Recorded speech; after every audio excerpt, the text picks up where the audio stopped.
mayor porcentaje de actividades que nosotros hacemos es oncológico y la parte maxilofacial, el otro tronco que nosotros hacemos. Y la parte maxilofacial, lo más frecuente que hacemos es los politraumatizados, lo que es fracturas, netamente fracturas. Lo he puesto como politraumatizado y urgencias. A veces nos llaman por traumatismos que no son fracturas y en realidad le damos de alta, ¿no? O lesiones de partes blandas que a veces en emergencia lo pueden solucionar. E inclusive lo ideal es que partes blandas lo vea la especialidad de cirugía plástica, lo cual no lo hace.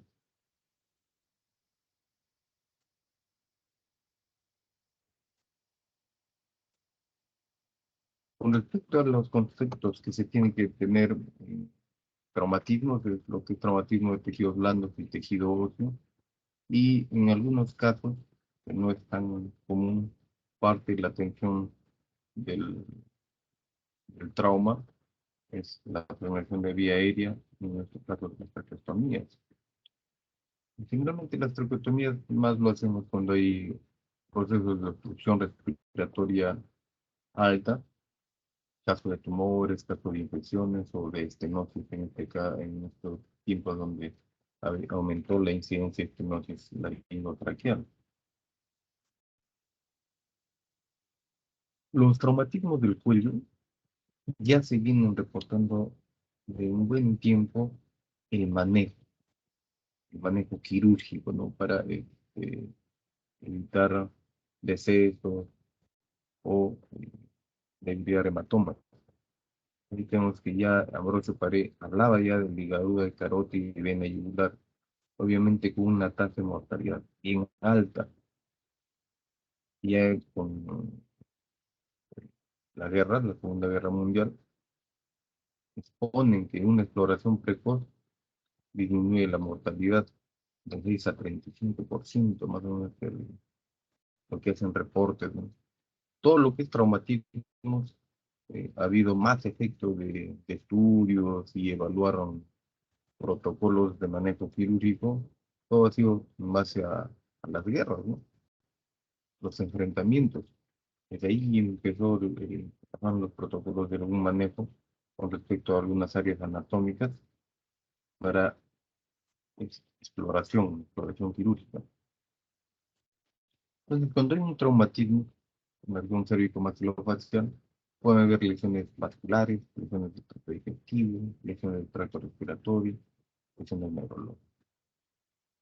Las vasculares, generalmente, lo que más se lesionan puede ser las yugulares anteriores o la yugular externa, que son las que están más expuestas. La yugular interna es bien raro, salvo que sean traumatismos punzantes, donde generen hematomas que con la compresión o pasado el tiempo se remiten. Las lesiones del tracto digestivo generalmente son la vía faríngea, también con lesiones punzocortantes. El esófago es bien difícil que se lesione con un traumatismo porque está en el compartimento visceral, la parte posterior del compartimento visceral, frente al espacio prevertebral, o sea, está en contacto con las vértebras, ¿no? Es bien difícil. La lesión del tracto respiratorio, la tráquea puede haber lesiones, es que hay lesiones, es más expuesto a la parte laringe, la parte traqueal, la parte cricoidea, también lesiones antes en la parte anterior. Con respecto a las lesiones neurológicas, más son de nervios periféricos, sensitivos sobre todo, preso cervical superficial. El nervio espinal que está superficial en la parte lateral también puede lesionarse. El nervio vago es difícil, es imposible, porque se tiene que lesionar la arteria carótida, primitiva. El nervio hipogloso también, a veces puede haber lesiones del hipogloso parciales, ¿no? Pero hay intento o lesiones en la parte lateral, ¿no? Maxilar. Pero generalmente son los nervios superficiales del plexo cervical superficial. Como manifestaba en la atención del trauma, la ATLS cumple lo que es el ATLS, la atención local de trauma, es hacer el ABCD, ¿no?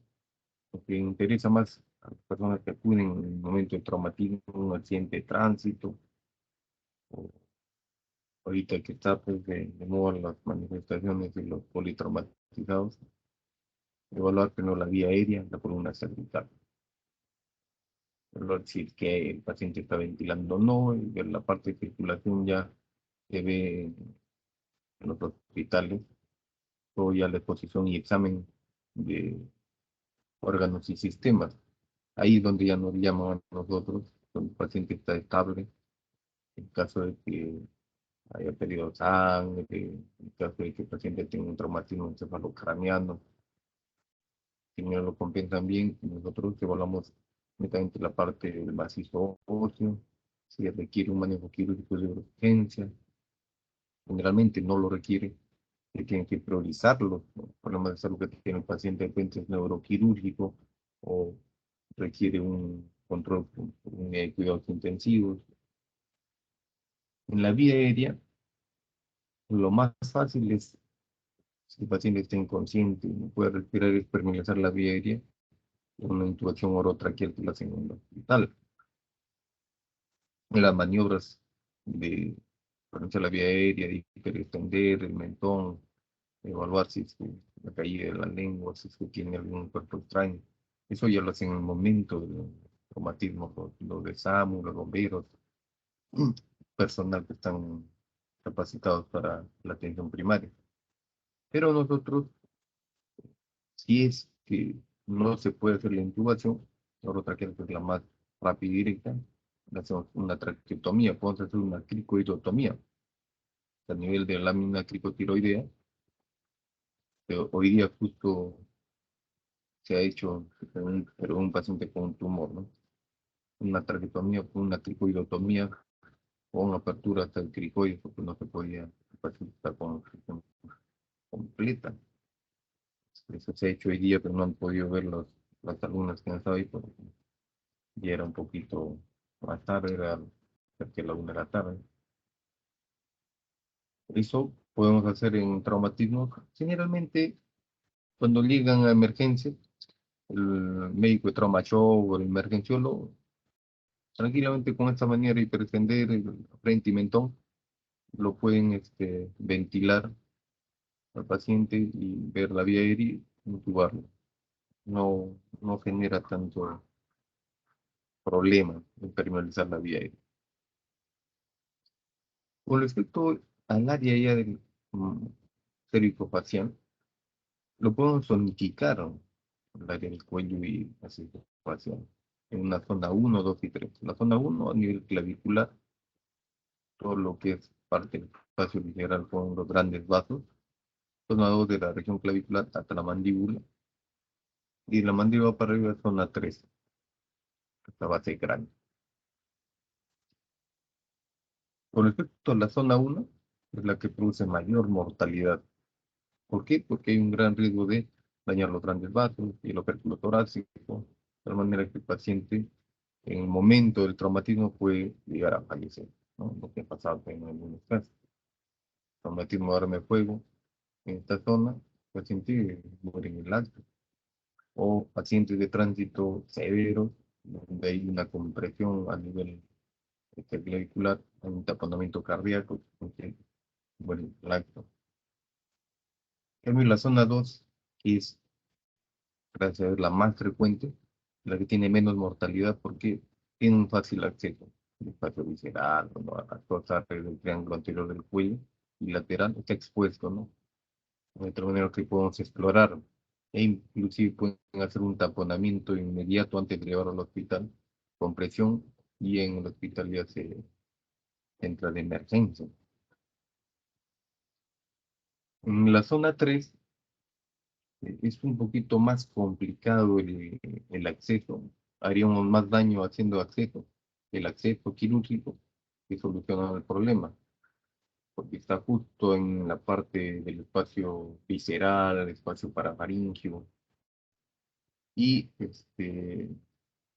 se lesionaría los vasos carotídeos, de tal manera que estos pacientes, si es que no hay más alguna otra lesión, sobre todo en los proyectiles de arma de fuego, quedan ahí, no se les hace algún manejo como tal, solamente es expectante, observación, manejo médico, ¿no? Vamos a ver, por ejemplo, un caso, un paciente, ¿cuál sería y qué zona estaría afectada?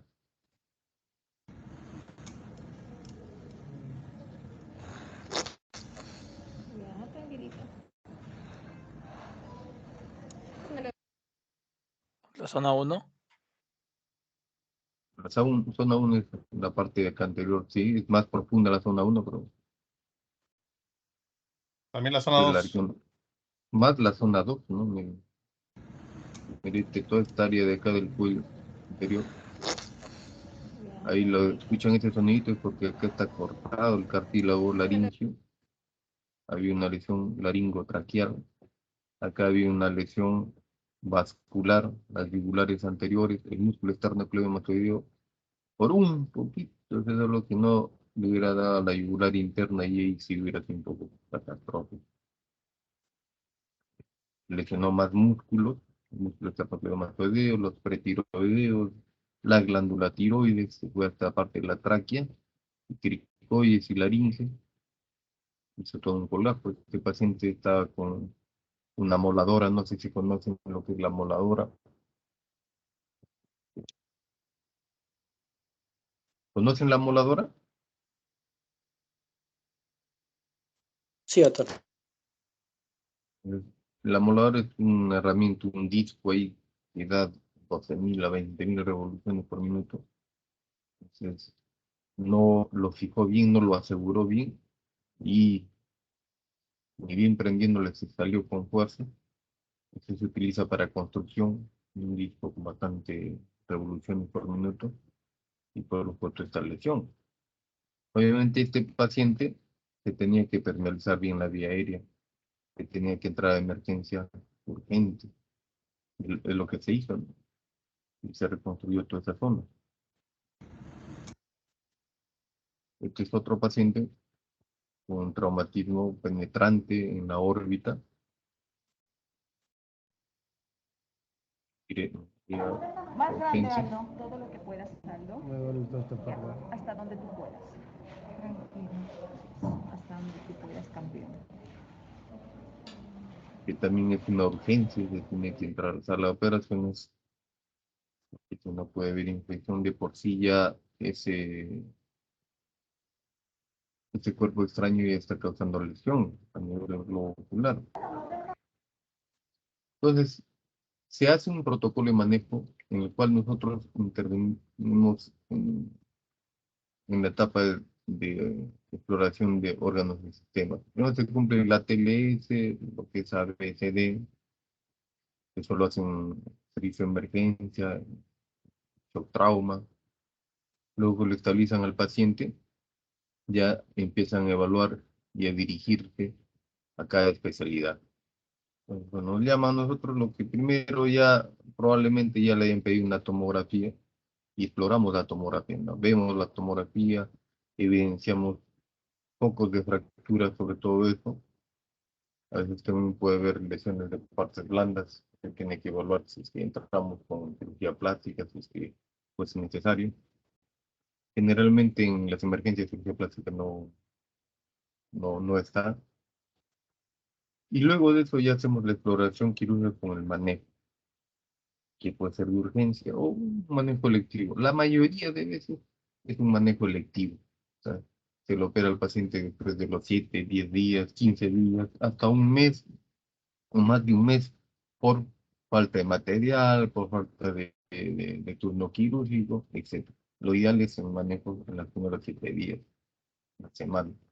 Ejemplo, un intento de suicidio, el paciente se lesiona, hay una lesión traqueal parcial, lesión de músculo pretiroideo, vena yugular anterior, entonces se le hace una traqueotomía y se reconstruye las áreas lesionadas.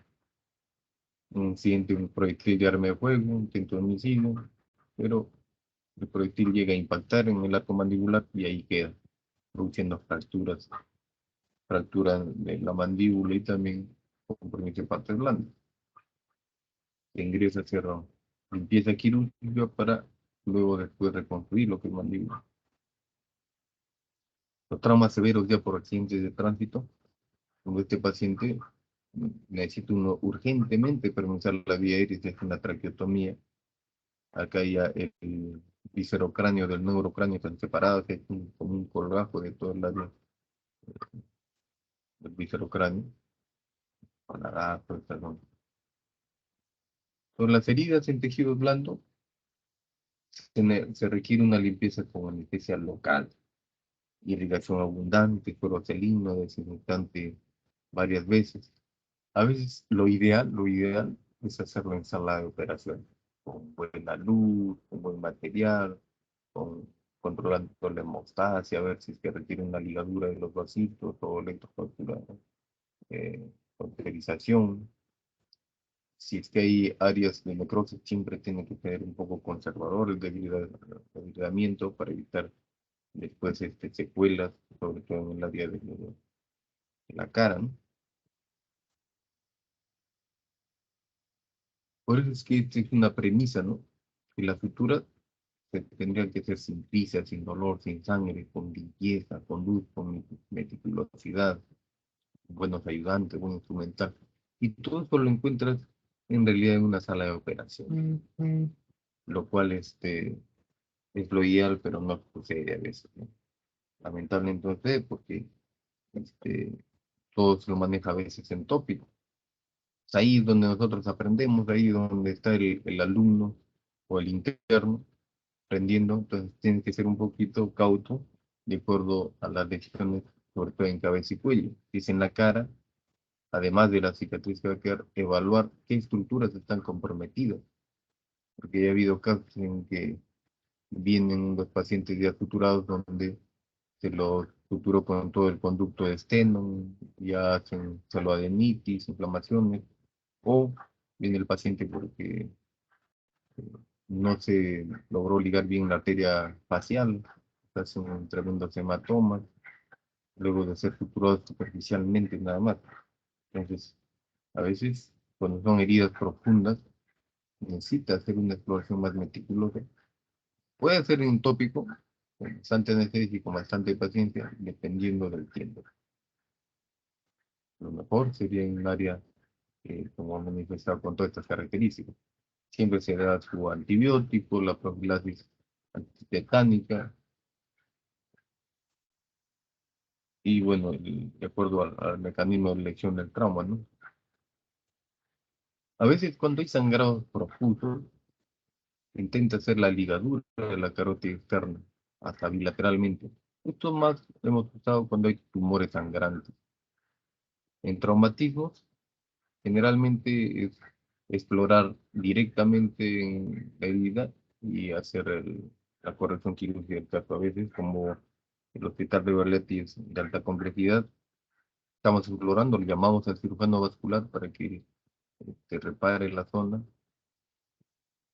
y puedan no tener complicaciones, ¿no? A veces selección de la arteria carótida común. Sin embargo, la localización de la arteria carótida externa es la parte del borde anterior, anterolateral del esternocleidomastoideo, punto de referencia el hueso hioides, cartilotiroideo. Tenemos que entrar y ver el triángulo de Faraday, como llamamos. Algunos ejemplos: una herida colgada, la sierra, también intento de homicidio. Un paciente que con estas características, hacerlo en sala, en tópico, un poco complicado, es mejor hacerlo en sala mayor, o en cirugía menor, pero en una zona donde tenga todas esas, buena luz, ¿no? Procedimientos menores. Igual un intento de homicidio con machete, eh, hay lesión de partes blandas y tejido óseo parcialmente, y sí, se reconstruye, por suerte no hay lesión ocular. Eso se hace en sala de operaciones, sala mayor. Un trauma facial severo, Un paciente de construcción, que le cae un material de construcción MDF y se incrusta en la parte de la órbita y la región nasal. Cae en el corte coronal, vemos cómo va comprometiendo el seno frontal, lateral, y se ingresa a la pared medial de la órbita del lado izquierdo hasta el piso de órbita. El globo ocular está indemne.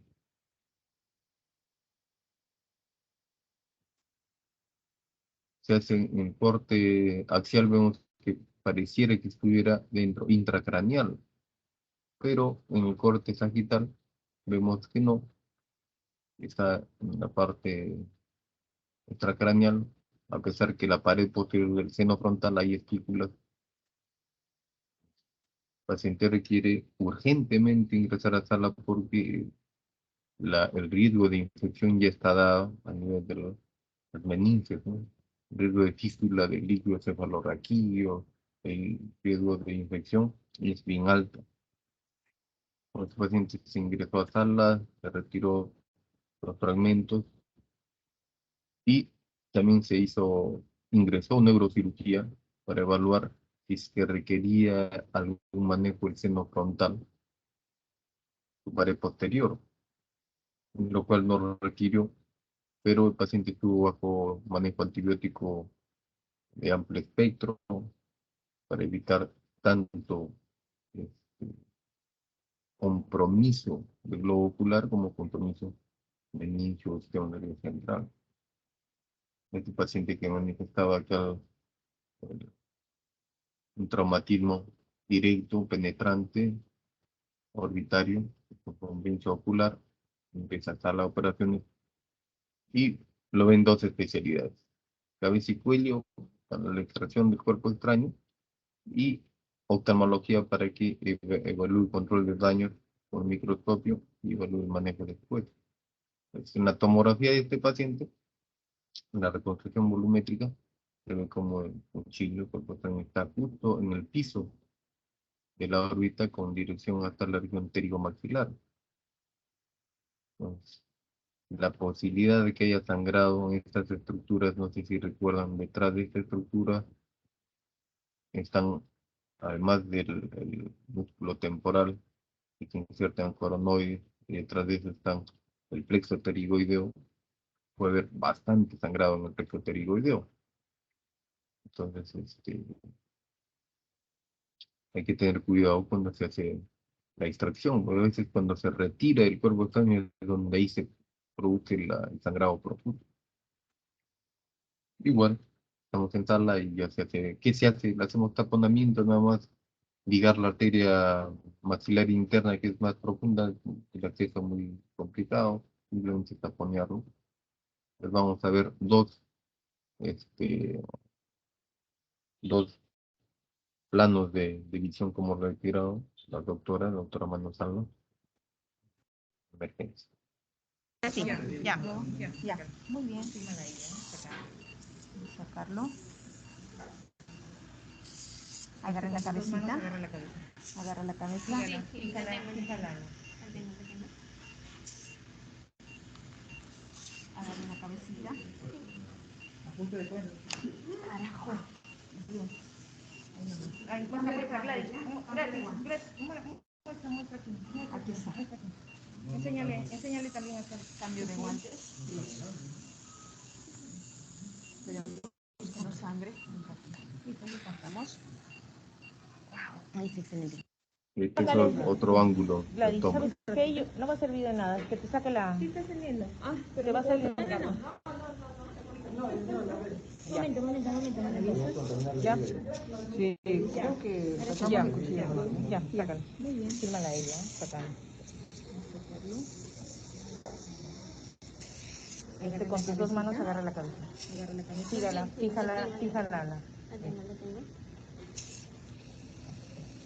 Agarra la cabecita. Ajuste de cuentas. Bien. Ay, muestra, Gladys. Muestra aquí. Muestra aquí. Enséñale también acá. Cambio de guantes. Tenemos una sangre. Listo, ya está. No, ustedes ven, van a ver ahí que Sácale, por acá no se puede, sácale. En la ¿Sabes parte qué? ¿Cómo posterior se van a ver llama? ahí Que te saque la... está la oftalmóloga que está revisando su microscopio ya a la expectativa con para decir ¿Ya? cuerpo extraño nosotros Sí. y ellos evaluar lo que es Ya, el globo ocular. sácalo. Muy bien. Fírmala a ella, sácalo. Con tus dos manos agarra la cabeza. En la parte de atrás está, Fíjala, mira, la fíjala. oftalmóloga está con su microscopio ahí. Entonces, después de que se hace el retiro, tenemos que hacer control de daño, como manifestaba. Puede ser de que empiecen a sangrar profusamente por los pterigoideos, explora Una el aspiradilla. piso de la órbita. Ahí está. ¿Estamos? Una aspiradita, doctora. Una chupadita. Una chupadita.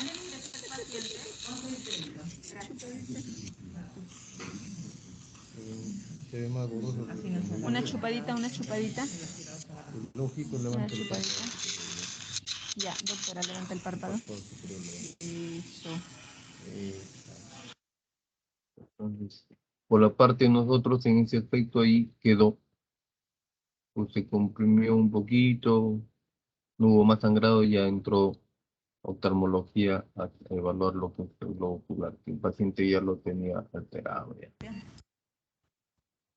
Con respecto ya a los traumatismos en general, la causante, la mayor causal de los traumatismos son los accidentes de tránsito. Es el grupo etario que más de 15 a 25 años los más afectados. Las causas son evidentes, ¿no? Imprudencia tanto del conductor como el peatón, tanto por el uso de alcohol, exceso de velocidad.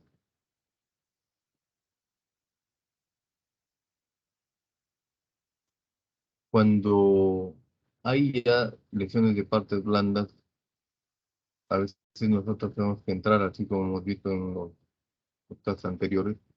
Lo ideal es que de repente entre cirugía plástica para que con su conocimiento puedan ayudar, ¿no? A la parte de cicatrización, por a veces no sucede en realidad. Y a veces nosotros llegamos cuando ya la herida ya lo curaron y todo, y entramos a ver netamente el macizo óseo. Nosotros nos encaminamos para ver el macizo óseo y vemos si hay fractura y si esa fractura es para operar o no. Si no, le damos de alta. Más o menos así se maneja en el hospital, de alta complejidad. Entonces, las fracturas de la cara, lo ideal es manejarlo en el transcurso de los primeros 7 días, en un solo momento quirúrgico, ¿no? Eh, Haciendo lo que nosotros llamamos la reducción de la fractura, que puede ser cruenta o incruenta, y si que puede ser necesario cuando es reducción cruenta, la osteosíntesis, la unión de los huesos, que en este caso ya está fijado, normado, se hace la osteosíntesis con mini placas y tornillos del metal de titanio. Entonces, la cirugía a veces hacemos reducción cruenta más el paciente con mini placa del sistema tanto. Vamos a ver a continuación. La reducción anatómica de los fragmentos, fijación rígida de placas y tornillos con injertos, puede reconstruirse. Los injertos se pueden utilizar en el mismo acto, va a depender del área cruenta. A veces, bueno, esto es un tip cuando dura el periodo del envejecimiento. Entonces, la reducción, lo ideal es que sea anatómica. El problema es que a veces, sobre todo en el tercio medio, en la parte del hueso maxilar, hueso malar, ya, nasal, cuando pasa ya un mes, ese hueso ya está ya eh, cicatrizado. O sea, hay un proceso ya de osificación secundaria y donde se forma un callo óseo y es difícil refracturar. Tenemos que reevaluar nuevamente al paciente, pedirle una tomografía y evaluar si es que requiere un manejo en ese momento al mes o es tan igual verlo a los 4 meses, ya no como fractura, sino como secuela de fractura. Y ahí va a ser un poco difícil hacer la reducción anatómica. No, ya se tiene que ver de acuerdo a la función, cómo queda el paciente o de acuerdo a las fotografías anteriores que haya tenido, tratar de un poco llegar hasta su estado premórbido. Es importante tener en cuenta que los huesos más prominentes se fracturan con mayor frecuencia, soportan menos el impacto, son más débiles. Eso es por el desarrollo filogenético en nosotros, que ha hecho que para que se proteja el neurocráneo, el viscerocráneo está anterior. Y la distribución del macizo óseo está por un intermedio de columnas y vigas, si lo queremos llamar así en forma de estructuras. Ya vamos a ver a continuación cómo lo dividimos, las vigas o columnas o los arbotantes. Como manifestaba en los traumatismos, más frecuentes son accidentes de tránsito, producir la agresión, deporte, trabajo. Eso era antes del 2000.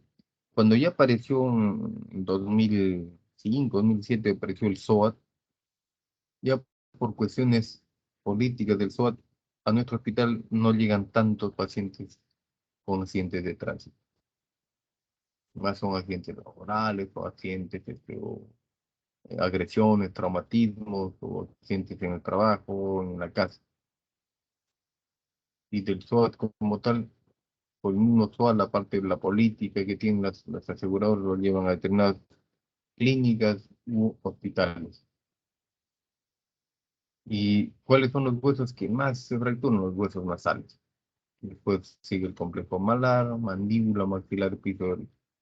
A veces son combinados, vienen juntos.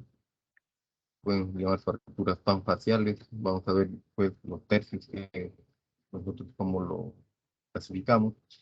Es importante tener en cuenta los mecanismos de trauma y eso reportarlo en la historia clínica para evaluar. Potencialmente el paciente puede tener determinadas lesiones, traumatismos penetrantes y no penetrantes, ¿no? Y evaluar si es que el paciente requiere urgentemente el manejo por especialidad o por otras especialidades, priorizar los problemas de salud. Con respecto a nosotros, como había manifestado el cráneo, nosotros lo dividimos en porciones de densidad ósea, que nos podemos imaginar lo que es una estructura o armazón, la armazón de una estructura del macizo óseo. De tal manera que nosotros encontramos en el armazón estructuras verticales, como lo ven en la flechita, verticales, y estructuras horizontales. Las verticales lo llamamos los pilares o arbotantes, su nombre, ¿no? Pilar o arbotante. Y la parte horizontal, las vigas. En estos sitios son donde se producen las fracturas, en estos sitios son donde se realizan la osteosíntesis con mini placa, donde unimos las mini placas para tener mayor aumento de la resistencia del hueso. Y llevan los nombres que tienen los huesos, ¿no? Acá el hueso frontal con el malar, el pilar o rotante frontomalar. Acá el cuerpo malar con el maxilar, rotante maxilomalar. Acá nasomaxilar, nasomaxilar. Todo es el arcado de la mandíbula, arcomandibular. Y la parte de las vigas horizontal, llamamos en este caso la parte supraorbitaria y la parte infraorbitaria. Tanto la supraorbitaria como la infraorbitaria y el arrotante frontomalar y nasomaxilar constituyen el marco orbitario. Todo es el marco orbitario, un marco como tal. Luego en las vigas tenemos el apódice alveolar superior e inferior, la región dentoalveolar. Ahí es donde también usamos materiales para fijar.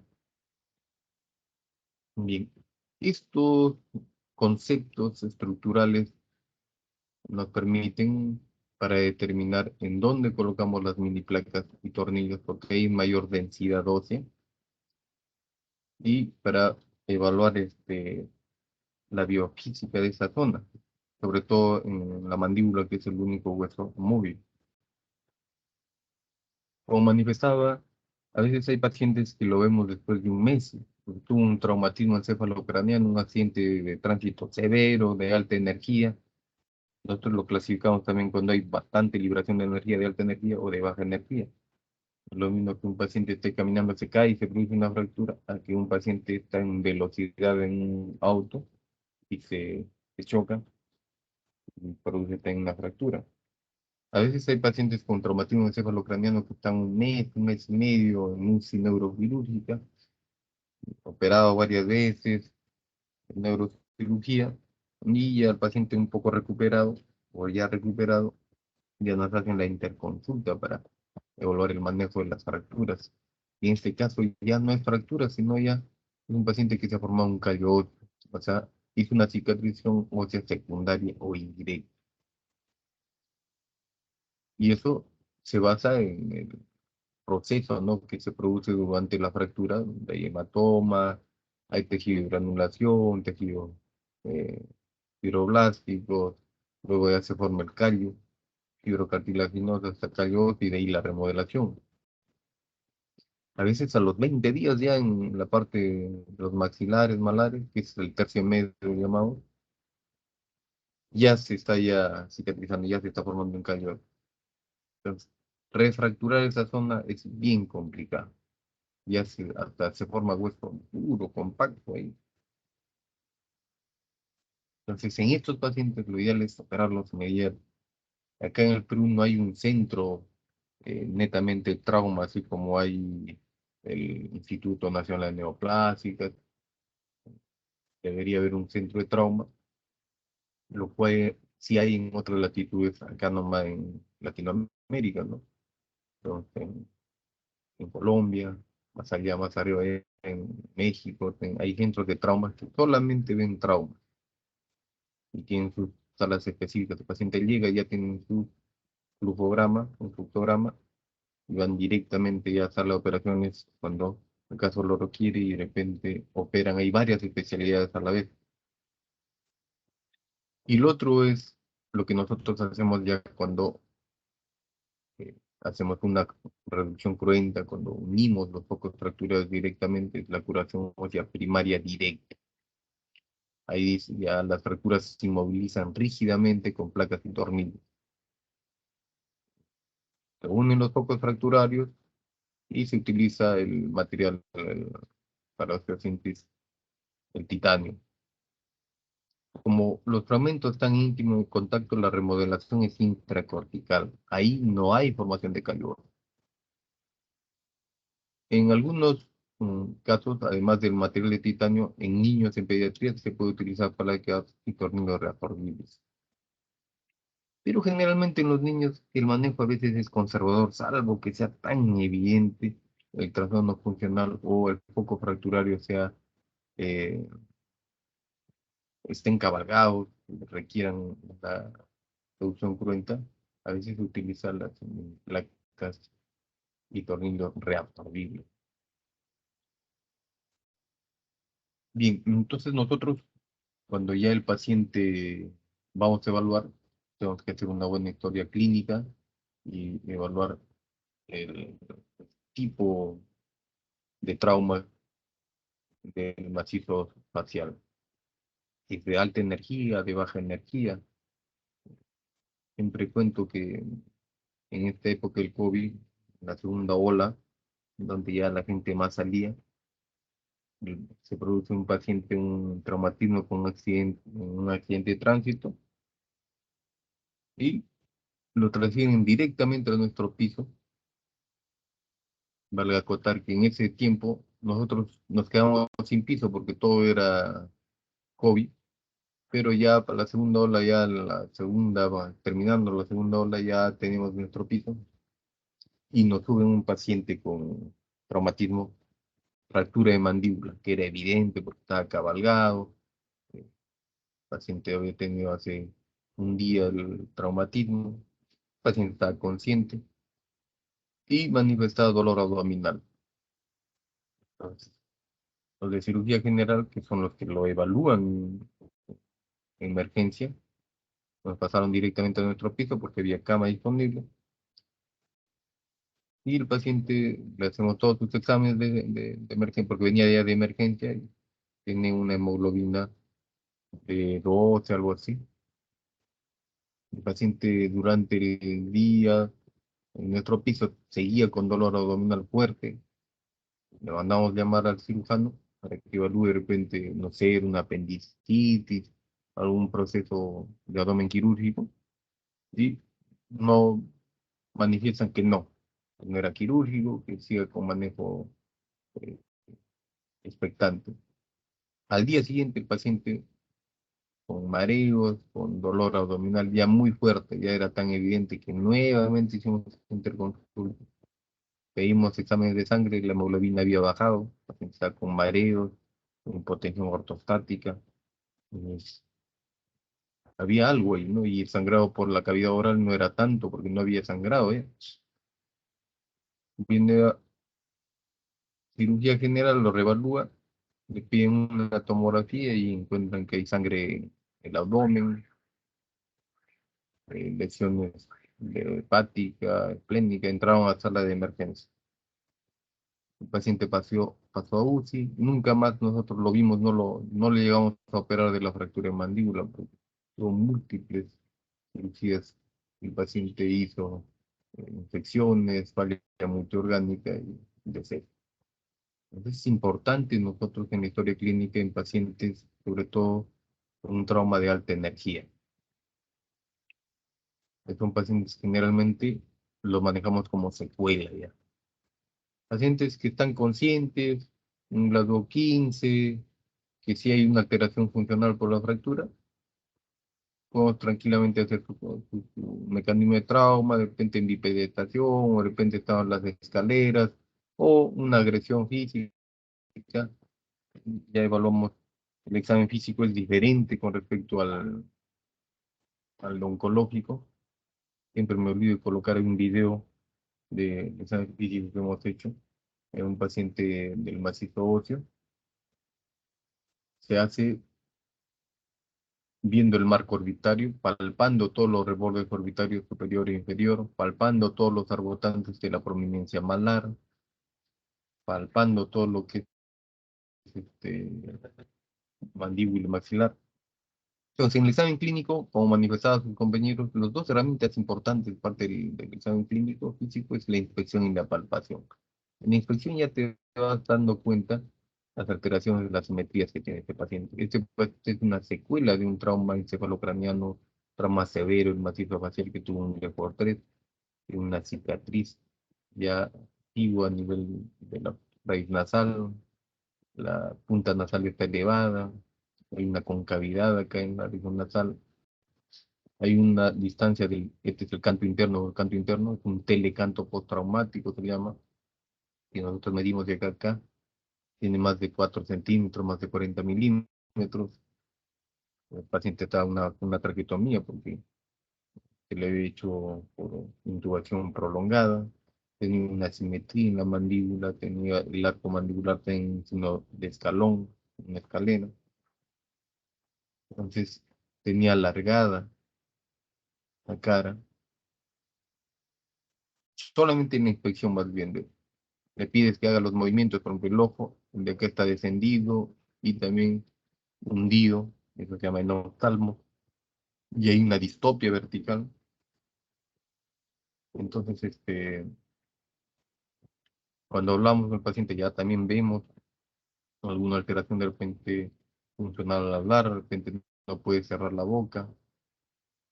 La palpación siempre hacemos bilateral, comparando un lado con el otro lado, viendo el paciente acá, se está, por ejemplo, palpando lo que es el silencio condilio, ese es un signo patognomónico de fractura subcondilia, se llama silencio condilio. ¿Qué significa? Que cuando le haces abrir la boca, por ejemplo, ahorita pueden abrir la boca y se palpan la región preauricular y van a notar cómo el cóndilo los empuja a su dedo que eso es lo normal.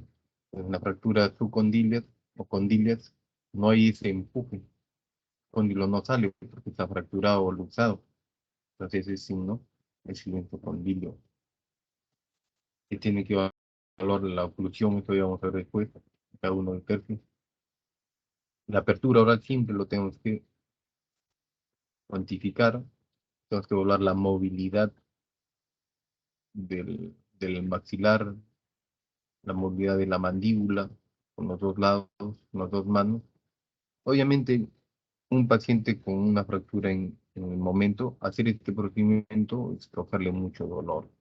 Pues si tú ves que ya hay equimosis, hay edema, hay dolor, no puede masticar, son signos y síntomas indirectos de una fractura, no le vas a producir pues, esto, ¿no? Ya tenemos el arma ahí de la tomografía, pero ya sabemos que probablemente acá hay una fractura, igual en la mandíbula. La mandíbula va a ser evidente porque vas a abrir la boca y ahí vas a ver de repente la herida o pérdida de dientes o este signo de escalón. Puede haber alteración de la sensibilidad en el mentón, eso se llama el signo de Vincent. Puede haber también el ojo rojo, y eso ya lo vamos a ver también a continuación.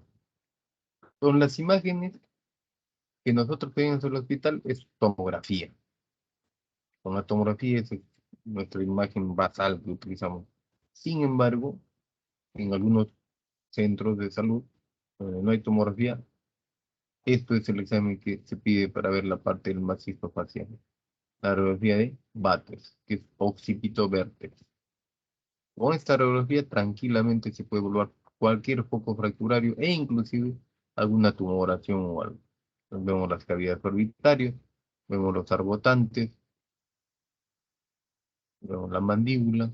Entonces, tranquilamente con este tipo de radiografía podemos llegar a confirmar un diagnóstico de fractura.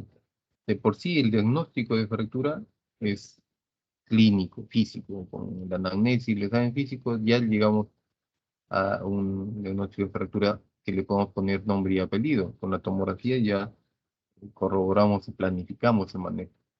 Esta es una toma para evaluar radiografía de, fractura del arco cigomático, que es la proyección HIP, ¿no? La típica fractura en M, fractura frontal y oblicuo de mandíbula.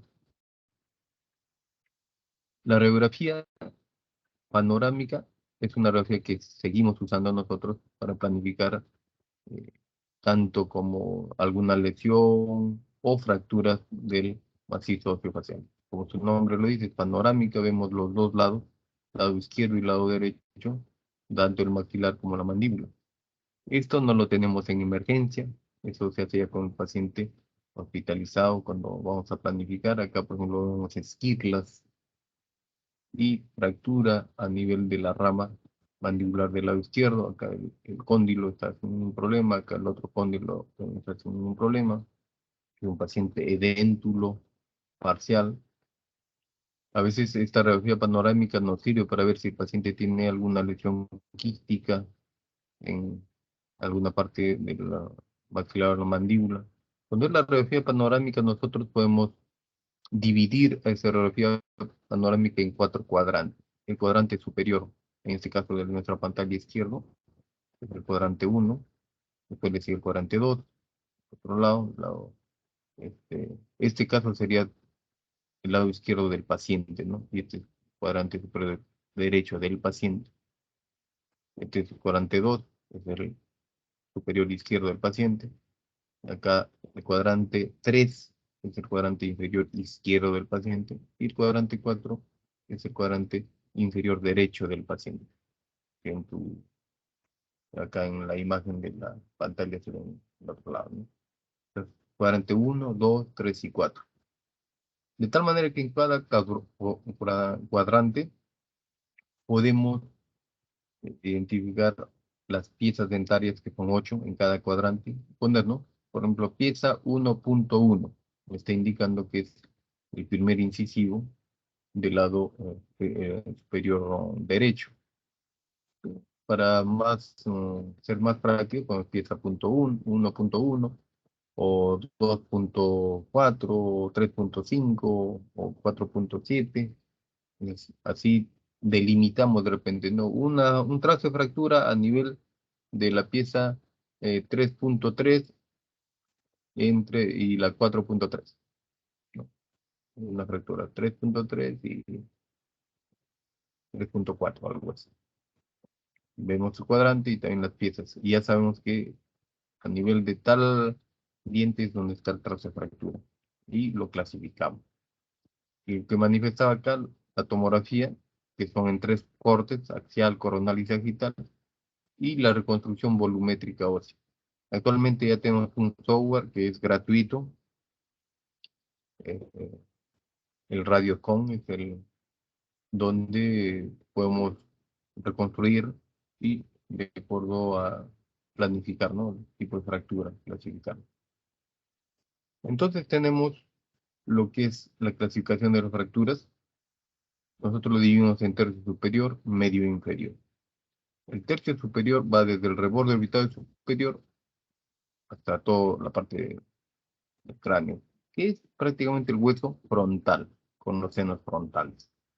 El tercio medio, que es el más frecuente que se fractura, va desde el reborde orbital superior hasta la arcada alveolar superior, que ese es el plano oclusal, ¿no? Entre el maxilar y la mandíbula. Y el tercio inferior es la mandíbula, que es el único hueso móvil. En donde más nosotros manejamos la parte quirúrgica es el tercio medio, que es donde más fracturas se.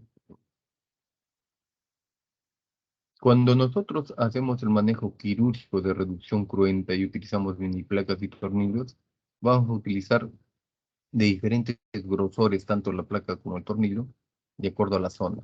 En el tercio superior utilizamos de 1.1 milímetro de grosor y le llamamos sistema 1.1. Del tercio medio utilizamos sistema 1.5, que ese es el grosor, tanto la mini placa como el tornillo. La profundidad puede ser de 5, 7 milímetros, 10 milímetros. Y del tercio inferior de 2 o 2.4 milímetros de grosor. Y la profundidad también va a ser si es que es la bicortical o una sola cortical. Entonces, cuando ponemos reducción cruenta con sistema 1.1, tercio superior. Reducción cruenta con sistema 1.5, tercio medio. Reducción cruenta con sistema 2 o 2.4, tercio inferior. Las fracturas del techo orbitario, que son las fracturas del tercio superior, olvidaba. Cuando hay fracturas, se produce fracturas de 2 tercios, por ejemplo, tercio superior en medio, se llama fractura panfacial. Más de 2 tercios implicados, lo llamamos fractura panfacial. A veces panfacial, hace unos años, lo llamamos cuando está comprometido los 3 tercios. Pero se ha visto que la mayoría de veces pues, vienen a veces implicados 2 tercios y suficiente para llamarle fractura panfacial por el grado de severidad que tiene, ¿no? Una fractura panfacial cuando está implicado 2 o más tercios de la cara. Como manifestar las fracturas del techo de órbita son de bajo porcentaje. Prácticamente incluyen lo que es el marco orbitario, la parte superior y el seno frontal. El paciente puede tener edema, equimosis orbitaria, hemorragia subconjuntival, que es un signo patognomónico de la fractura de órbita. Puede haber tosis palpebral, parestesia orbitaria. En este caso es un paciente con una secuela ya de fractura, donde el techo orbitario está descendido, hay una distoplea ocular. En la radiografía ya de control se hace una reducción cruenta con sistema 1.1 o mini placas y tornillo y se reconstruye la parte del hueso entre el borde supraorbitario. A veces se utiliza una malla de titanio, una malla como tal. El seno frontal, cuando está implicado la parte posterior del seno frontal, es necesario que entre a tallar ya nuestros amigos los neurocirujanos. Si llamamos a neurocirugía, ellos hacen la separación de la meninge y a veces obturan el seno frontal. Al obturar el seno frontal,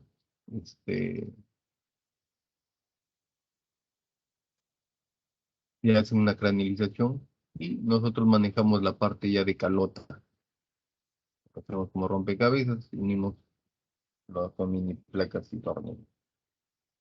El tercio medio, como manifestaba, hay diferentes clasificaciones de la fractura del tercio medio, de acuerdo a la topografía, de lateral a medial. Por ejemplo, en este caso, el complejo cigomático orbitario va de lateral a medial, y después viene el complejo nasomaxilar, el complejo nasoesmoidial, que es el más complicado, el más difícil del tercio medio, y el complejo dentoalveolar, la parte inferior.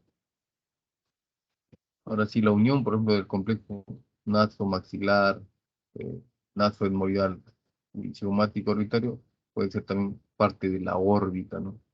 Que es otra área muy compleja en el manejo de las fracturas o traumatismos. Una de las fracturas eh, que se lo llama fracturas en blowout son las fracturas del piso de órbita o de la pared medial de la órbita. Esto sucede cuando por impacto del ojo, en este caso una pelota, puede ser un puñetazo, un golpe directo en el ojo produce un estallido y golpea las paredes de la órbita y la parte más débil de la órbita, que es el piso de la órbita o la pared medial, se fracturan. Por eso es que tiene ese anglicismo de blowout, ¿no? Digamos, una fractura en blowout. Puede ser puras o impuras si es que hay trazos de fractura a nivel maxilar. Entonces, puede ser que se fracture el piso de órbita y el contenido de la órbita, de la grasa orbitaria, se vaya hasta el seno maxilar. Puede ser que los focos fracturarios lo compriman o la especie de mordida del recto inferior que produce que el paciente no puede elevar el ojo, lo atrapan al músculo. Entonces el paciente puede ser que no tenga ningún síntoma ni ningún signo. Hay una fractura, pero no hay tanto descenso. O de repente hay la fractura en donde sí hay herniación de la grasa del seno frontal, pero como hay edema, todavía el ojo no desciende. Cuando baje el edema, ahí se va el descenso, que eso es más o menos a los 7 o hasta los 15 días. Si es que hay una gran área en el piso de la órbita. Entonces, el paciente se acompaña de diplopía, hematoma periorbitario, enoftalmo, hemorragia subconjuntival, atrapamiento muscular. El paciente puede tener esos signos, síntomas. Este es el signo de Rowe, hay hemorragia subconjuntival, que es signo patognomónico de una fractura orbitaria.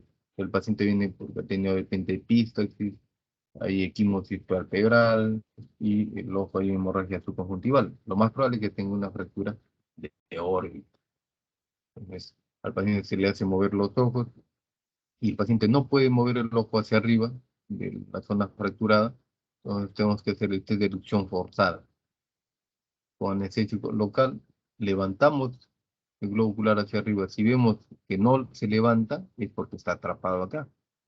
Pero si es que se levanta y el paciente no puede elevar el ojo cuando le decimos, es porque hay un problema neuromuscular. O es el músculo que hay un hematoma, o es el nervio, por el impacto que ha sufrido ahí una neuromesis, ¿no? Una neuropraxia, y con corticoides esto va a mejorar.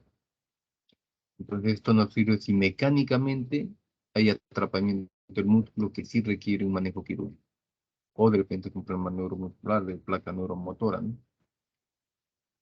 El tratamiento, si es que el paciente tiene signos y síntomas de alteración de la función, es quirúrgico. Si es que el paciente no tiene síntomas, pero en la tomografía vemos una gran área de exposición del piso de órbita, el paciente a los 7-15 días de repente va a tener ya los síntomas, se entra y se coloca una malla de titanio. Toda la grasa el que está en el seno maxilar se lo levanta y se pone una malla de titanio. A veces pueden colocarse autoinjertos, implantes de cartílago, pero esto es cuando es una secuela como tal. Ahora ya con la malla de titanio, suficiente, pone tornillos y no hay ningún problema. Contraindicaciones. Siempre en un paciente con una fractura órbito maxilomalar o de órbita, es necesario que lo evalúe el oftalmólogo y que nos dé un riesgo oftalmológico. Puede ser que el paciente entre eh, supuestamente el día que sí ha estado viendo y luego de la cirugía ya dejó de ver y hay un problema médico legado. Entonces, es necesario que lo vea el oftalmólogo, haga todo lo que es los exámenes correspondientes para evaluar cómo está el ojo y hay determinadas contraindicaciones, ¿no? Si hay lesión retiniana o de repente hay una alteración macular, nosotros no lo operamos, tenemos que priorizar, mejore, y luego de esto ya eh, se le hace la cirugía de repente ya como una secuela. Las fracturas malares que corresponden al complejo cigomático malar o cigomático maxilomalar o órbito cigomático maxilomalar, que es toda esta área, ¿no? También pueden tener los síntomas de la fractura de órbita, pero ya el paciente puede tener una impactación del malar, está hundido. También te puede haber epíxasis, lesiones en de los huesos nasales.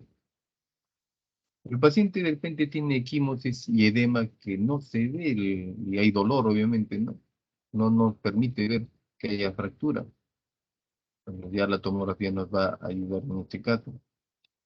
Puede haber parestesia del nervio infraorbitario que nos va a indicar que hay fractura justo de esa altura del nervio.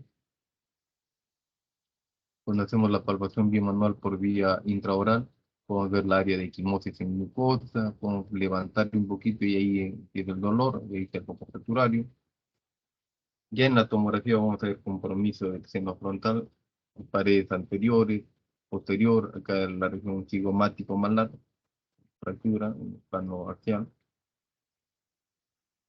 Hacemos la osteosíntesis con mini placas tema 1.5, hacemos múltiples abordajes, puede ser por subciliar o puede ser transconjuntival, ¿no? La conjuntiva palpebral.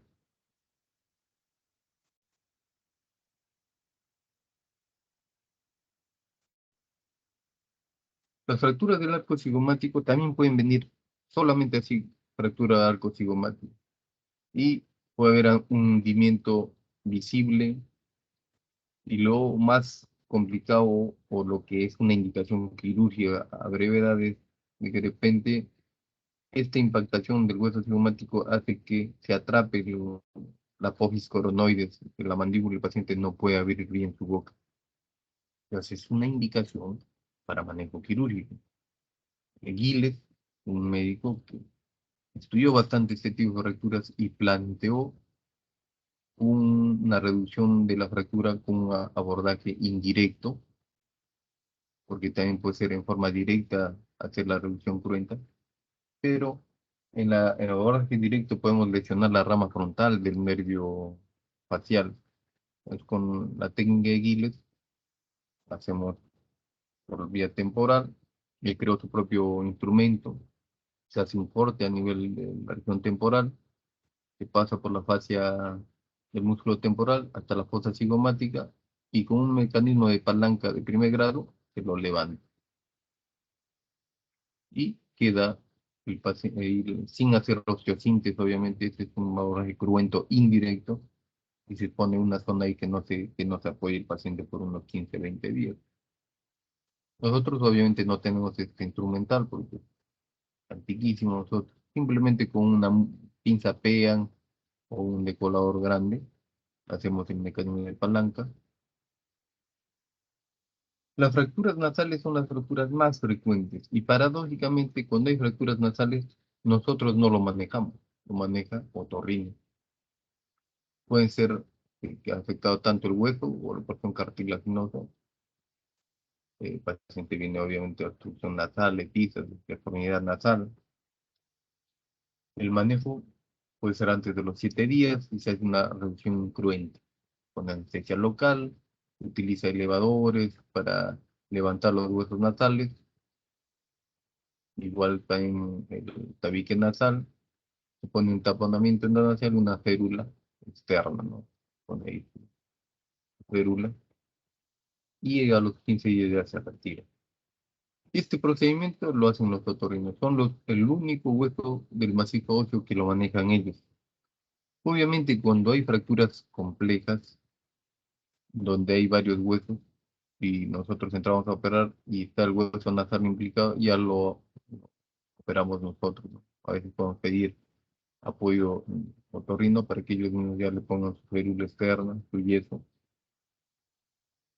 o en las partes nasomediales ya entramos nosotros directamente, porque esto es una reducción cruenta, no es cruenta. Y hay otro tópico de los huesos maxilares, las fracturas, las famosas clasificaciones de las fracturas maxilares como fractura de Lefford 1, Lefford 2 y Lefford 3. Lefford fue también un médico en los años 1900 que empezó a clasificar las fracturas y por esa temporada pues no había carros, automóviles para tener los accidentes de tránsito que hay actualmente, ¿no? Sin embargo, él con un experimento con pesos en determinadas alturas hacía que un cadáver caiga y de acuerdo a lo que veía, de acuerdo a la altura, él lo clasificaba y lo clasificó de la siguiente manera. Fractura de Lefford 1, una fractura horizontal de tanto impacto. Lefford 2, o fractura piramidal. Y fractura Lefford 3, ya una disfunción craneofacial, que es la severa. Esa es la que nosotros vemos actualmente, Lefford 3. Y obviamente combinadas, ¿no? Porque actualmente puras Lefford 1, 2 y 3 es bien difícil ver. Entonces la Lefford 1 es horizontal y va por todo lo que es la fosa alveolar, ¿no? Divide ahí el hueso maxilar. Tiene que ser siempre bilateral la fractura, no puede ser unilateral. Aún a veces pueden decir Lefford 1 unilateral, que en realidad esa no es la clasificación de Lefford como tal, ¿no? Pero se utiliza por cuestiones ya tradicionales. Afecta el seno maxilar, el septum nasal, hueso palatino y se va hasta la parte posterior, hasta el región anterior maxilar. ¿Cuál es el manejo? Por vía intraoral, ponemos mini placas y tornillos. A veces el paciente no tiene diente, utilizamos prótesis dental o se genera una férula ahí. La leforteso piramidal ya va por la sutura maxilomalar, entra al piso de la órbita, a la pared medial, hasta la raíz nasal, igual en el otro lado. Los huesos nasales se fracturan, el tabique, toda la parte del reborde auditario por la sutura maxilomalar y lateralmente se va hasta la región anterior-maxilar. En los casos también se hace una por vía intraoral. A veces, si hay una lesión acá en el hueso maxilar, podemos hacer abordaje combinado con una coronal, se llama. Se hace un corte desde la región preauricular de un lado hasta el otro lado y se lo desguanta todo lo que es la calota hasta el hueso nasal para poner una placa. Eso es lo que se hace en D por 3 cuando hay una división cráneo-facial. Esa fractura es mucho más complicada, de más impacto, donde se separa el viscerocráneo del neurocráneo. La fractura va a pasar ya por el arbotante perdón, fronto malar, pasa por la pared lateral de la órbita, la pared medial hasta la parte de la fisura orbitaria superior e inferior, llega hasta la raíz nasal y hace lo mismo en la parte contralateral, de tal manera que el paciente se alarga la cara, aumenta la parte de la longitud, casi se encara el plato, lo llaman así, se levantan y se hace cóncavo. Y toda la parte posterior se va hasta la región maxilar esfenoidal.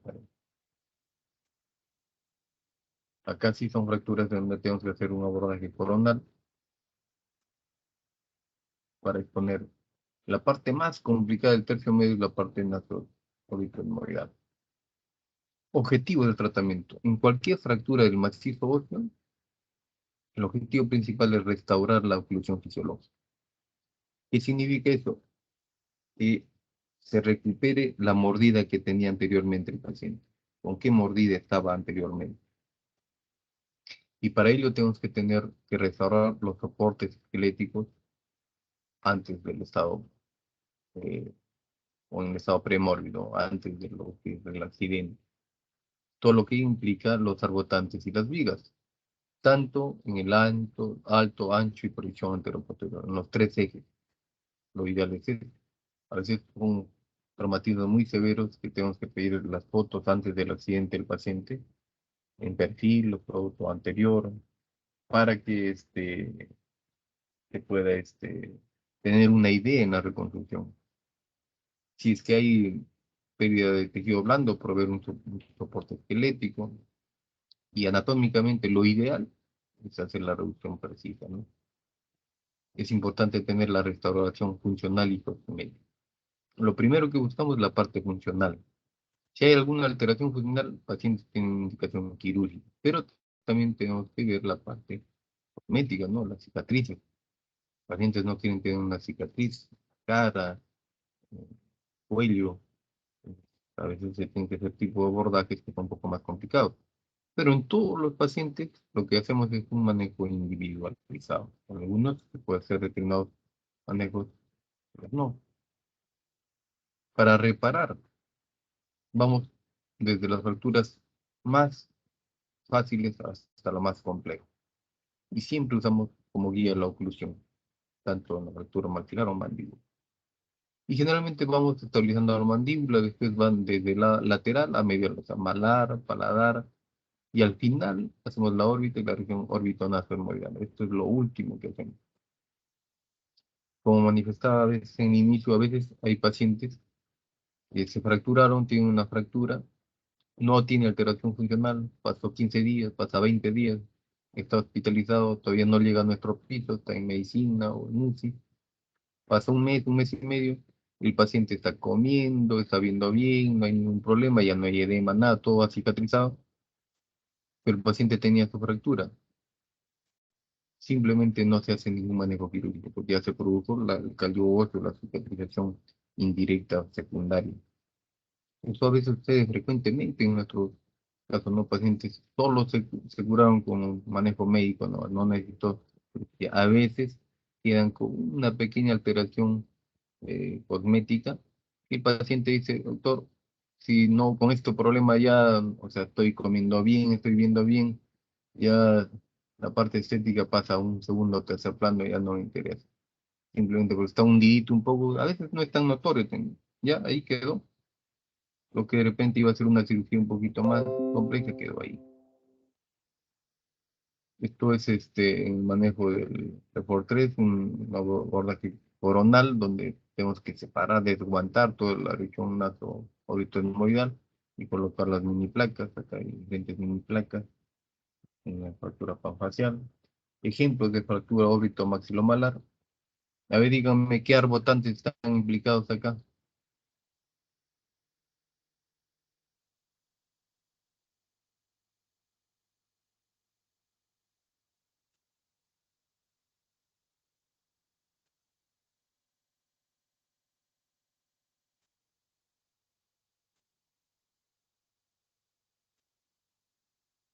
Aló.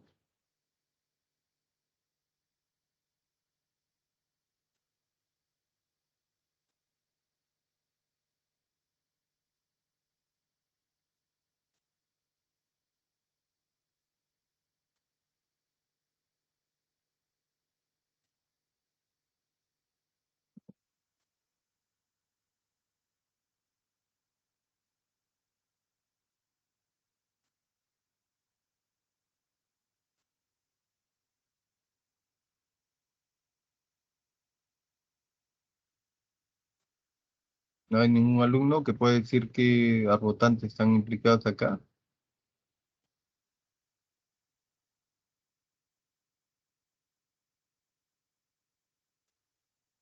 Doctor, ¿como la lista completa o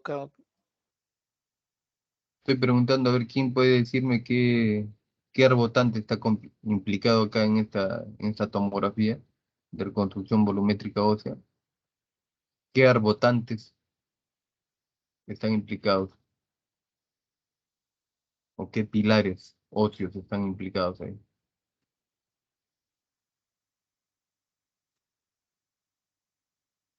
Doctor, el pilar frontomalar. Ya, pilar frontomalar, muy bien.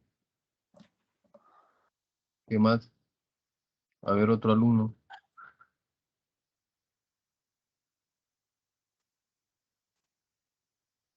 Reborde orbitario lateral, doctor. ¿Cuál? El reborde orbitario lateral. Ya, reborde vital lateral, bueno, es el arropante frontomalar que están diciendo.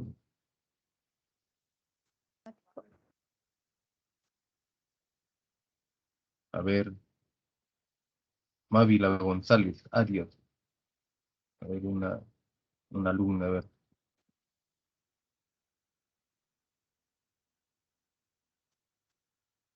¿Qué me dice? ¿Qué más? ¿Qué arbotantes están implicados?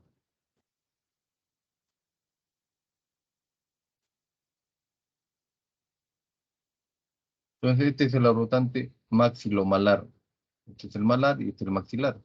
Aquí está rotado, hay una fractura, acá está una rotación antihoraria. También el complejo cigomático malar, el cigomático con el malar, que es un abordaje subciliar. Dice, hace la reducción cruenta. Acá una fractura maxilar bilateral. De acuerdo a Lejor, ¿qué fractura sería este lado de acá que está señalando la flechita? Eso es simplemente, no es como tal una Lejor pura, sino están combinados. Pero ¿qué Lejor sería acá? De la flecha que está señalando, a ver.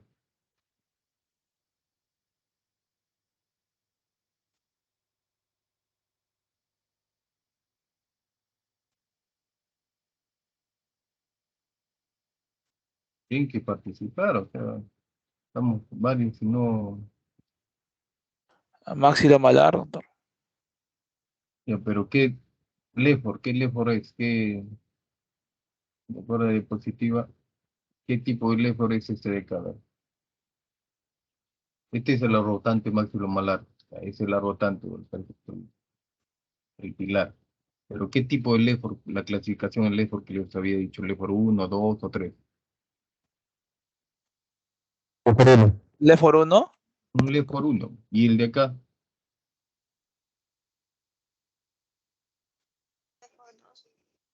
es más o menos un Lefort 2, A 2.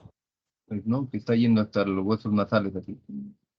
Obviamente no es puro esto así como Lefort lo clasificó, pues, pero nosotros más o menos ya decimos una fractura maxilar, un Lefort uno acá unilateral del lado izquierdo y Lefort 2 del otro lado, ¿no?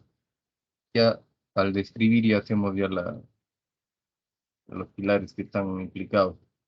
Entonces hacemos un abordaje vestibular, una reducción cruenta con un abordaje vestibular. Ponemos una mini placa en L, sistema 1.5, tornillos de 5 o 7 milímetros. Y en el otro lado también hacemos un abordaje vestibular. Obviamente el paciente tiene que ir a la oclusión. Y el último tercio, que es la mandíbula. Este es un hueso especial porque es el único hueso que se mueve y la biomecánica de esa zona es compleja. Ha implicado ahí la articulación temporomandibular. Están llamando ahorita. Espérenme un ratito.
Bueno, las fracturas mandíbulas, después del complejo malar, bueno, las nasales, son las más frecuentes que vemos. Las simples son las más frecuentes. Eh, en nuestro hospital es por agresión física lo más frecuente. Ya les he dicho por el tema de la política del SOAT, llevan más a otras entidades clínicas. Este es el grupo etario que se vio. El cuadro clínico que vemos en las fracturas de mandíbulas es variado, porque como es un hueso móvil, interviene bastante en la función masticatoria, fonatoria, inclusive respiratoria, ¿no? El paciente puede tener dolor, parestesia, alteración funcional, alteración oclusal, puede haber lesiones de piel o partes blandas de quimosis, signos indirectos de fractura, el signo de silencio condilio, el signo de Vincent, que es la alteración de la sensibilidad mentoniana. En la mandíbula vamos a encontrar tres puntos débiles: el tercer molar, el alveolo del diente canino y el cuello del cóndilo. Es lo que nos va a decir qué fracturas son más frecuentes, qué ubicación topográfica, lo que es la fractura subcondilia o condilias y la fractura de ángulo mandibular, que eso es lo más frecuente que vemos. Paciente con una fractura subcondilia derecha y parasinficial izquierda, o una alteración oclusal, una fractura y una mordida cruzada. Acá utilizamos unos fierritos que vamos a ver después. Ejemplo, una fractura parasinficial derecha, que es en el examen solamente con la inspección, ya llegamos a un diagnóstico tentativo. Acá ven el signo de escalón, acá hay una equimosis, de que es la zona de la fractura ostival. Y si comparan la región geniana del lado derecho con la izquierda, vemos que este está aumentado. Hay dolor, signo condiliar negativo, positivo, perdón. Entonces es una fractura condilia y una fractura parasinficial. Y acá la fractura es una luxofractura, el cóndilo se ha luxado. Fractura subcondilia del lado izquierdo, el paciente tiene mordida abierta anterior. Simplemente al inspeccionar, le decimos, cierre uno de los dientes, no lo puede unir. ¿Usted lo ha tenido así, su mordida? No, siempre unía mis dientes. Es- Este, al abrir su boca y cerrar la boca, se escucha el silencio condilio. Trauma severo, paciente hay compromiso de partes blandas y de hueso. En el macizo óseo se ve que hay pérdida del apoyo cigomática, el cuerpo mandibular. Es una fractura panfacial con compromiso de partes blandas. Las fracturas de cóndilo, podemos utilizar una radiografía panorámica, una fractura anterior, pero como manifestar con la tomografía nosotros y con los software, hacemos un diagnóstico más fácil. Fractura compleja mandibular, varios focos de fractura. El paciente necesita entrar a la sala a fijar porque si no la lengua se puede ir para atrás y causar una obstrucción. Todo el arco mandibular lo podemos distribuir en la región sinficiaria, parasinficiaria, cuerpo mandibular, ángulo mandibular. Un caso un poco raro donde hay una fractura del coronoides a más del tercio medio. Fractura del coronoides menos del 1%. Fracturas contralaterales, a veces el mecanismo de trauma, el paciente recibe un impacto en la mandíbula y la energía liberada se va contralateralmente y se fractura el cóndilo contralateral. Entonces, en el mecanismo de trauma, a veces le dieron un golpe en la región sinficiaria, justo en el mentón, y produce fractura bilateral de los cóndilos. O le dieron un golpe en el lado lateral, derecho, izquierdo de la mandíbula, y se fractura el otro cóndilo, el lado izquierdo. Pero nosotros podemos clasificar de acuerdo a la función del trato, su región anatómica o función de la dentición. De acuerdo al trato es unilateral, oblicuas, cabalgadas, así como todas las fracturas, las clasificaciones en traumatología, y puede ir lo mismo. Región anatómica, el cóndilo, de rama, de cuerpo, región civiciaria, paraciviciaria, de coronoide, de la región alveolar, dentoalveolar. Mayor porcentaje es de ángulo mandibular. Vamos a ver. El estado dentario, si es que hay dientes a ambos lados de la fractura, si hay un diente o no, si es que es edéntulo totalmente. Eso va a influir bastante en el manejo que se proponga, ¿no? ¿Cuáles son las más frecuentes? La de ángulo mandibular. Después le sigue la subcondilas. Diferentes tipos de fracturas. Acá ya se está planteando el manejo quirúrgico cruento de una fractura. Se hace un abordaje vestibular, una fractura parafisiciaria. Se hace el nervio dentario mentoniano. Antes de hacer el corte, le hacemos una fijación intermaxilar, se llama. Unimos el maxilar con la mandíbula, con unos arcos de acero, como ven acá, que eso se llama arcos de Eris. Los unimos con alambres de acero inoxidable, acero quirúrgico, y lo unimos con ligas, en este caso con alambres, para mantener una oclusión fisiológica del paciente. Luego de eso, ya ponemos las mini placas, como en este caso el ángulo mandibular, ya con una reducción anatómica, ¿no? Figuras complejas, edéntulo, proyectil de arma de fuego, objetivo de proyectil. Pues el manejo siempre ha girado en la inmovilización del foco fracturario. Antes, imagínense, utilizaban aparatología externa para movilizar la mandíbula, vendajes, tipo de vendajes, para mantener fijo el maxilar de la mandíbula. Y actualmente ya utilizamos los tornillos y uniplacas de titanio, el sistema 2.0 o 2.4, arcos de Eris con ligas para unir fijación intermaxilar. El objetivo principal, restaurar la norma oclusión y funcionamiento mandibular hasta el estado premórbido, antes del accidente. Restaurar completamente. Reducir anatómicamente, fijar la estructura hasta la curación y evitar posibles complicaciones durante el manejo. Para esto es conveniente tener un concepto, lo que es la biomecánica mandibular, en donde los músculos masticadores y depresores hacen una conjunción vectorial, en donde o lo separan el foco fracturario o lo unen. Si lo separan, nosotros lo llevamos de acuerdo al pronóstico de esa fractura, una fractura desfavorable. Pero si se unen los dos focos fracturarios, o las dos partes del foco fracturario, una fractura favorable. Acá es un ejemplo, en el cuerpo mandibular. Si la fractura va de atrás hacia adelante, vemos que el músculo macetero, cuando hace la oclusión, va a unir las dos porciones del foco fracturario, los dos fragmentos. En cambio, si se va de adelante para atrás, el músculo macetero lo sube y los músculos depresores o infrayudeos lo va a bajar. Entonces va a ser una fractura desfavorable. Entonces son más complicadas que esto. Necesitan colocar más mini placas. Acá se puede colocar una mini placa y hacer bloqueo.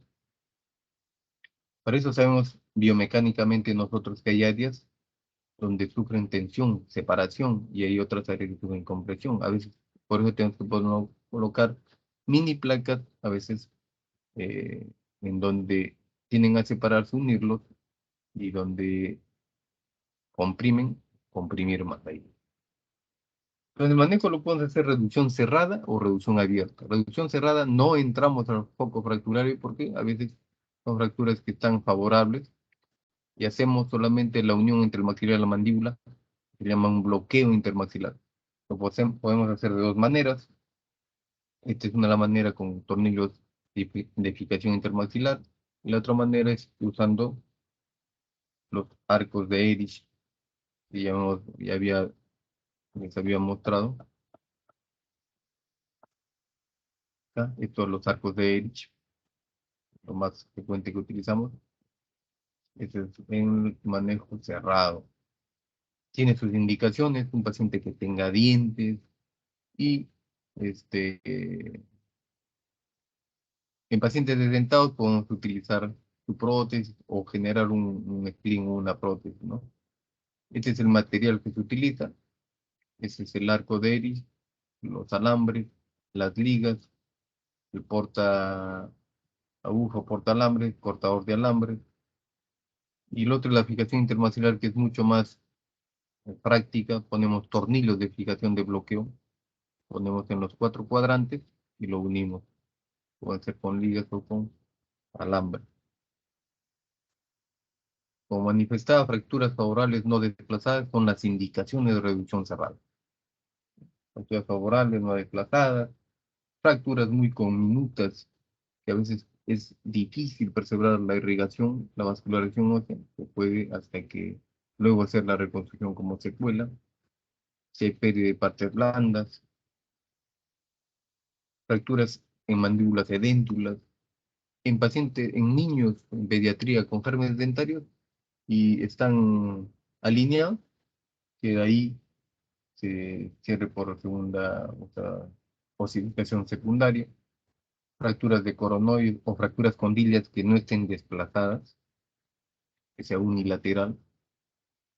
En cambio, la reducción abierta ya se necesita más aparataje.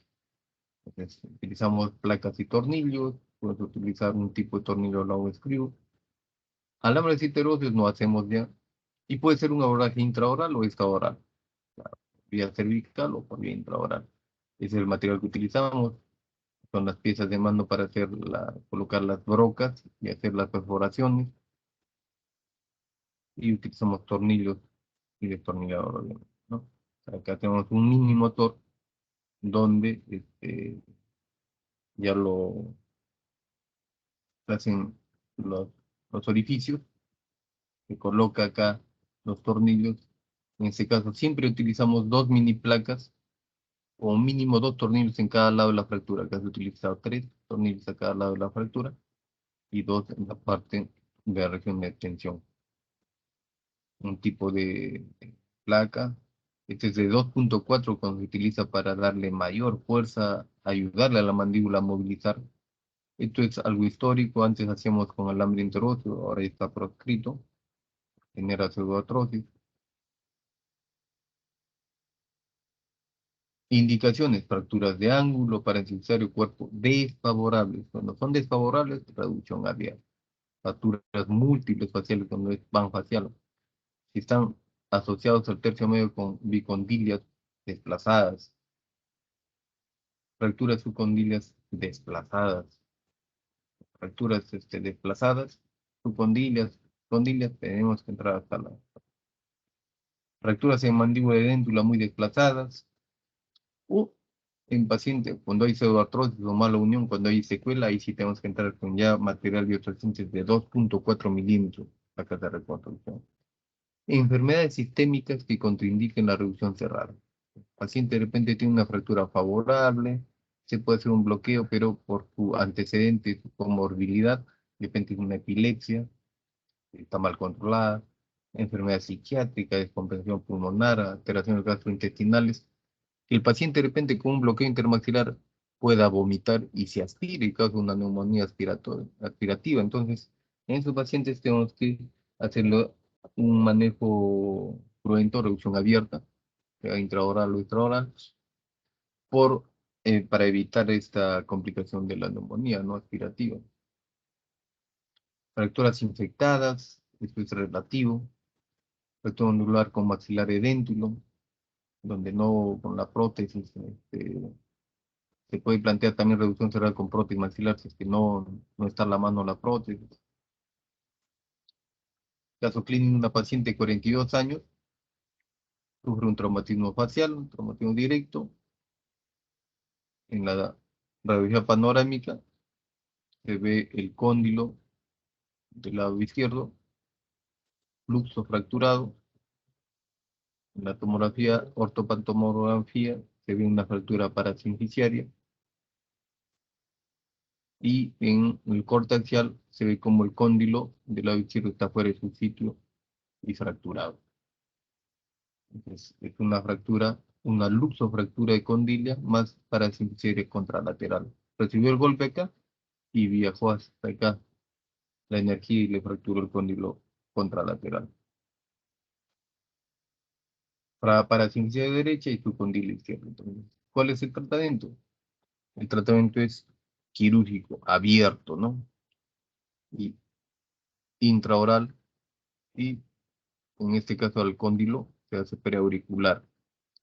Para eso primero hacemos un bloqueo intermaxilar para llevar la oclusión a una oclusión fisiológica, y se puso 2 mini placas con 2 tornillos a cada lado de la fractura.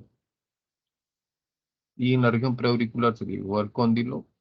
Este es el nervio facial, disecó el nervio facial. A veces no es necesario disecarlo,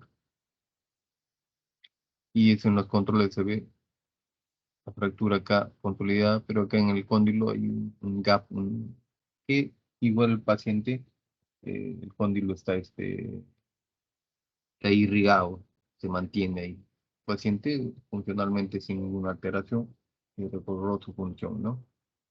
A veces nosotros utilizamos el arco de iris, sacarlo, digamos, bien, se queda eh, con su fijación intermaxilar, eso es lo que le llamamos un bloqueo intermaxilar o fijación intermaxilar. Actualmente simplemente ponemos a veces un par de alambres, hacemos esto y retiramos el alambre, de tal manera que el paciente ya no queda con bloqueo intermaxilar. Este paciente con una fractura múltiple mandibular, además de tener fracturas en dento alveolar superior, fractura maxilar también, alineada sin ninguna alteración funcional, pero tenía una fractura bicondíliaca, cóndilo de este lado y cóndilo del otro lado, y una fractura en el cuerpo mandibular del lado izquierdo, una curiosidad casi media oblicua. ¿Qué tipo de manejo le hacen? A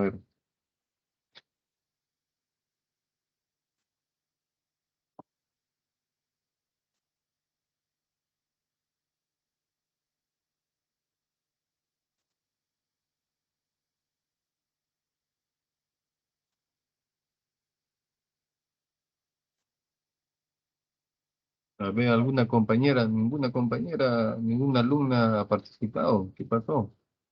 Siempre participan a veces, por lo menos una estudiante.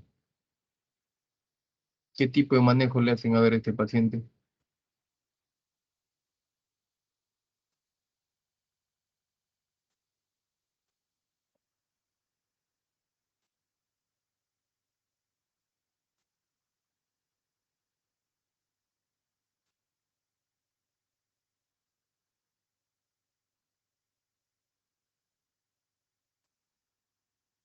A ver, vamos a...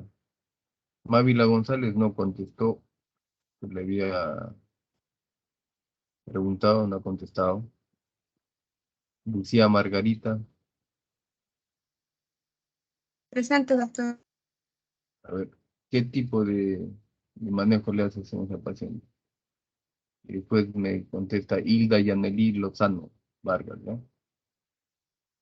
¿Qué tipo de manejo le haces a este paciente?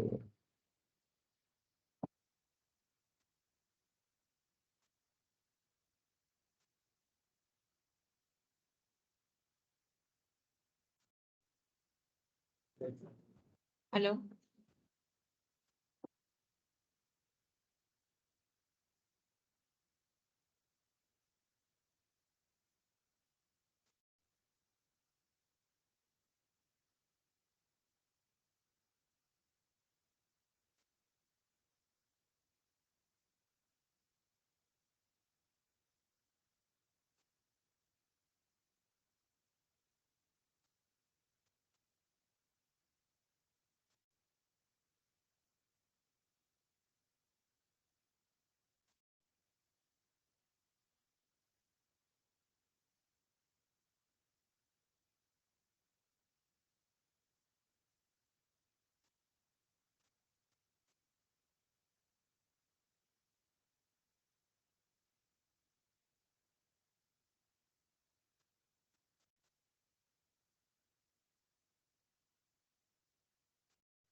Sería una reducción abierta, doctor.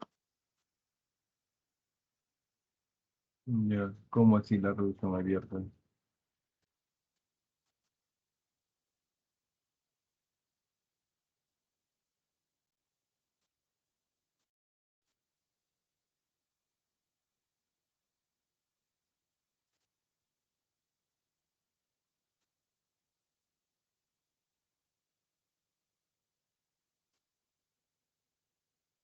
A ver, otra opinión que sea una reducción cerrada. ¿Quién opina reducción cerrada? ¿O le dice una reducción abierta? ¿Por qué sería una reducción abierta? ¿Y por qué sería una reducción cerrada? Parece más, parece una fijación intramaxilar. A esto de acá, esta foto sí es una fijación intermaxilar. ¿No? No parece, es una fijación, es un arco de iris. Pero me refiero, ¿cuál es la indicación de que sea una reducción abierta? Un manejo cruento, reducción cruenta. Cuando hay fracturas múltiples faciales. Ya, ya. Es acá. ¿El paciente tiene fracturas multifaciales? Sí, tercio medio, tercio inferior. Tiene fractura bicondilia, bilateral. Entonces, esa es una indicación de manejo quirúrgico cruento. Pero en este paciente, como abría bien la boca, no había alteración, se arriesgó y se propuso un manejo no cruento, un manejo cerrado, sí, bloqueo intermaxilar nada más. ¿Por qué? Porque en la mandíbula tenía acá una fractura oblicua que estaba favorable, estaba unido ahí,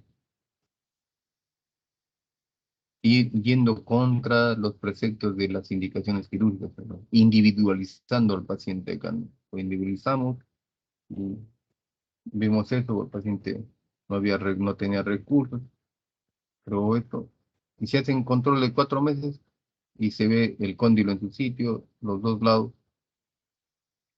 y las fracturas prácticamente sin alteración. Eso es relativo, ¿no? Porque la indicación es quirúrgica de momento, pues, por las indicaciones que se ha dado. Acá una fractura sinciciaria doble trazo, el paciente tuvo que ser intubado porque la lengua se iba para atrás, entró reducción cruenta vía externa. Como había una gran área ahí de hueso que estaba cabalgando, se puso una placa de reconstrucción de 2,4 milímetros, más gruesa. Cuando es así, se pone solamente esta placa, que es una placa de carga compartida, así lo llamo. Estos son ya preceptos, son conceptos de maxilofacial específico, especialidad ya. Acá otra fractura, lo que había mostrado en segundos anteriores, se le hace la osteogénesis con mini placa sistema 2.0 y reconstrucción de partes blandas con colapsos locales.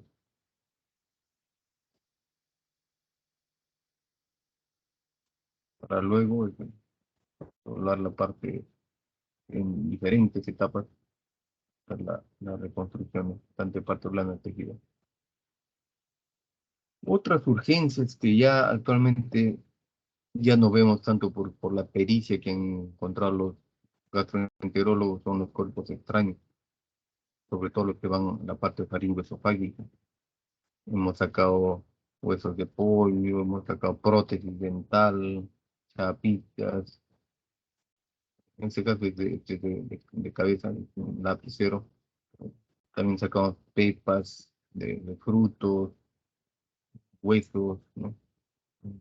Pilas, todos esos materiales por vía externa tenemos que hacer una cervicotomía, explorar.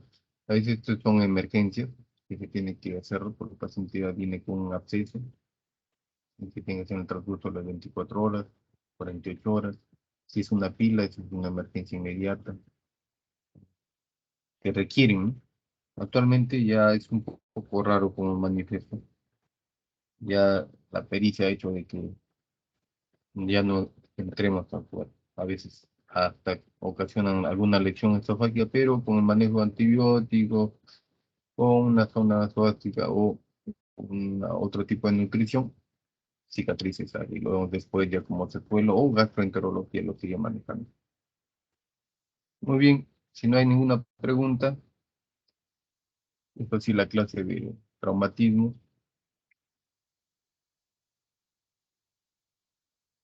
¿Alguna consulta quieran hacer? Quisiera por interno ya hablar con la representante de mi grupo para ver el tema del seminario cuando lo hacemos, mañana o ver a ver qué día se puede planificar ya. Si no hay ninguna pregunta, concluimos la clase. Doctor, disculpe, como usted mencionó, se puede optar entonces por una reducción cerrada en casos en los que el paciente preserve la movilidad. El caso que paciente qué, Que preserve la movilidad, la como movilidad, como se la optó por el movilidad. paciente que usted mencionó, que se le individualizó o se Sí, le optó por pero una. eso es un caso que yo lo estoy poniendo como para que estén, para generar, ¿no?, discusión, ¿no? Que no se generó porque, bueno, no, de repente no les causó hacer una discusión de eso. En este caso, la indicación es quirúrgica, cruenta, en este paciente. En la mayoría de casos que se dan así como como él, el manejo está dado ahí, tiene que ser cruento, manejo abierto. Tiene varias fracturas, tiene epicondilio. Entonces, se tiene que hacer un manejo quirúrgico cruento. ¿Ya? Ahí no, ahí la discusión sería, ¿por qué fue el atrevimiento de hacer ese manejo cerrado, ¿no? En estos casos, el manejo es quirúrgico, abierto, que tiene que entrar y reducir la fractura, estabilizar al paciente.